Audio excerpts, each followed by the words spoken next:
নমস্কার, আমি সংযুক্তা আর আপনারা দেখছেন আমার অল বেঙ্গল রান্নাঘর। প্রতিদিনের মতো আজকেও আপনাদের জন্য নতুন রেসিপি নিয়ে চলে এলাম। আলের বড়া তো অনেক খেয়েছেন, তাই আপনাদের জন্য আজকে আমি নিয়ে চলে এলাম লাউয়ের বড়া। আর আমাদের গ্রামের দিকে এটাকে লাউ ফুলুরি বলে।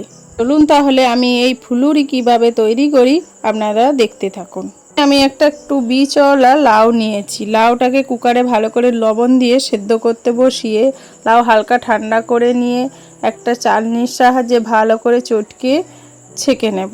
ছেঁকে নেওয়ার কারণে বীজগুলো আলাদা হয়ে গেল, শুধু পিওর লাউটা নিয়েছি। এবার লাউয়ের সাথে পরিমাণ মতো চালের গুঁড়ো দিয়ে মাখবো। এখানে আতপ চাল মেশিনে গুঁড়ো করে এনেছি, সেই চালের গুঁড়োই নিয়েছি আমি।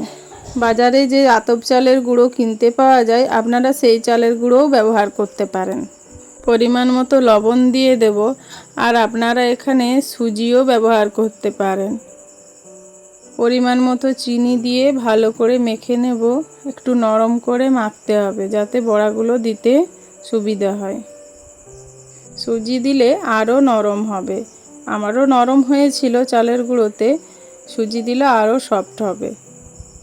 এবার একটা কড়াই বসিয়ে তাতে রিফাইন তেল দিয়ে বড়ার আকারে একের এক বড়া ছেড়ে দেব। ভালো করে এপিট উপিট উল্টিয়ে নাড়াচাড়া করে একটু লাল লাল হবে, এই পর্যায়ে নামিয়ে নেব।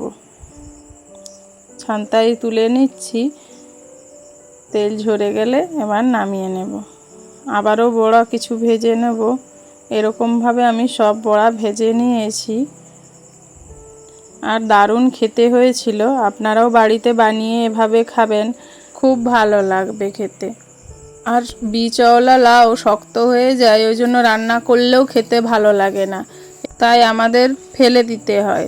না ফেলে এভাবে বড়া করে খাবেন, খুব ভালো খেতেও লাগবে আর সবার খুব পছন্দও হবে। বাচ্চা থেকে বড় সকলেরই দারুণ খেতে লাগবে।